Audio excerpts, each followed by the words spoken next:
So as far as my dad, it was very much from the day one, Channel Islands was a partnership, my mom and my dad together. And my mom played a huge role. And my mom is super business savvy. She was a bookkeeper until the day she retired. No way. Yeah. Crazy. And she ran the retail store for years and years and years and years. And all the business decisions were always my mom and my dad together. So my mom deserves, when it comes to the business end of things, a huge amount of credit. She was really amazing at that, and they were great partners. What's her name? Terry Merrick, and she's a mother to many. Anyone who's ever worked for my mom loves her. And then beyond that, my parents are really, really committed to integrity and treating people well. So they always took care of their employees. They always took care of their vendors, and they were always honest about their dealings, and they dealt with people in a way that was kind and generous and honest, and they had integrity in their business dealings. And I think in the long term, that kind of thing pays off. You know, I mean, I would hope we live in a world where it does. I'm not sure sometimes. Yeah, I know. I mean, truly. Yeah, no, I totally get what you're saying.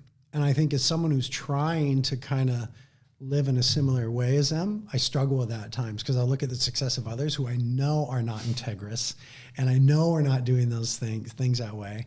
But there has to be a sort of a higher impetus that propels that. But that was their thing, like integrity, honesty, generosity.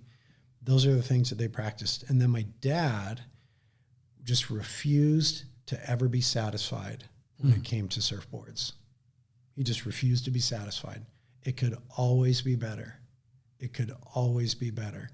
And that was that driving, artistic, creative, craftsman thing. And he certainly took that to business. Like, we can go further. We can go further. And he did the hard work. I mean, my dad tells me stories about the early 70s and making a bunch of boards from beginning to end, loading them in a van and driving them to the East Coast to try to sell them, and walking into surf shops cold turkey in 1974 to be like, I'm Al Merrick. This is a board I built. I've got a van load of them. Will you buy one? You know what I mean? Like, he did the hard work, and that's commitment. So I think they brought those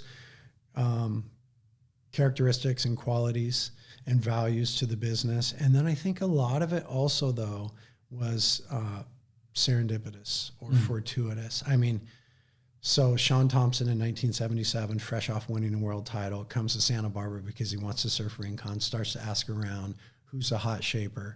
I want a board for Rincon.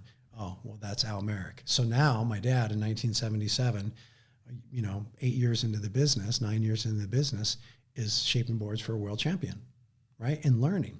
Sean brought my dad the first twin fin my dad had seen. Sean had a twin fin that he conned MR into making for him. MR didn't want to make him a board because MR and Sean were competing. Sean finally got a board from MR, brought it to my dad.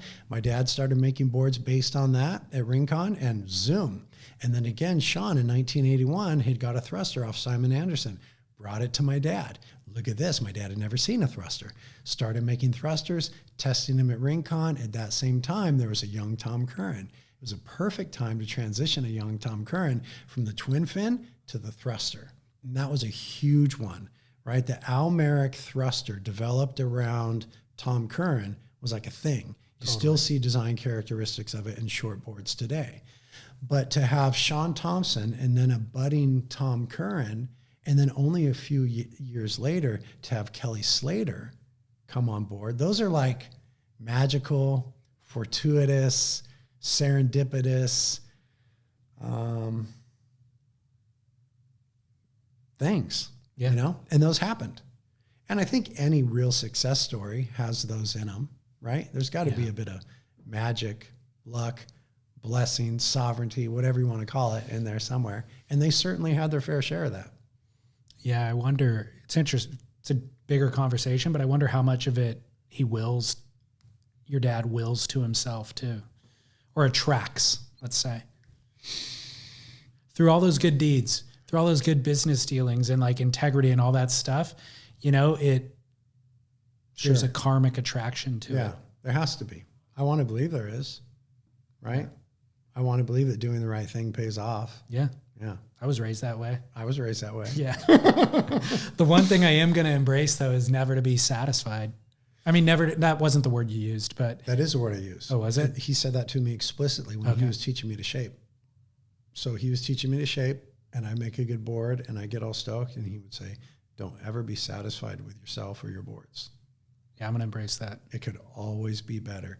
Now, there's a really cool side to that, and there's a shadow side to that, right? The shadow side is that then you only feel as good as your last board. And as a young man and as a kid, I watched my dad struggle with that. When the boards were working great, he was on top of the world. When they weren't, it was very difficult for him. And I experience that same thing now, right? So because I've taken on that same value, sometimes I feel I'm only as good as my last board. So when I get negative feedback or a team rider's not stoked or the boards just aren't clicking, that's like affects me deeply. I don't sleep, I don't feel well.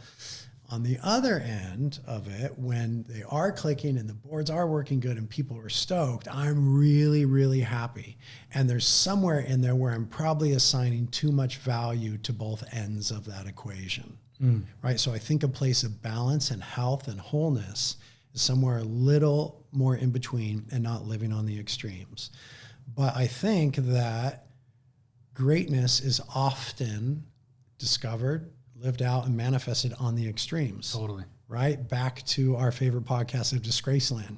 Those are podcasts about greatnesses that ended in destructive places because of their greatness, perhaps. You know what I mean? Oh, he's got another good one called the 27 Club. Yes. Oh my gosh. About everyone who died at 27? It's freaking crazy. Dude, it's freaky. It really is. I remember when I was 27 thinking, okay, I'm going to for sure die.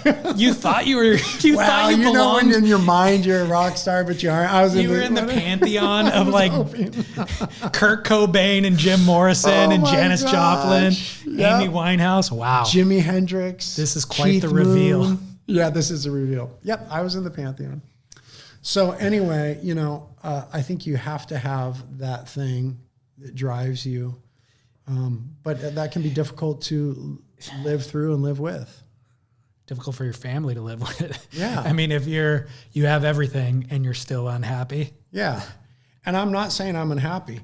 But unsatisfied. I'm deeply affected when boards aren't going well. Yeah. And deeply, deeply satisfied when they are. And I think for me, there's well-being and wholeness to find a middle place. You know what I mean?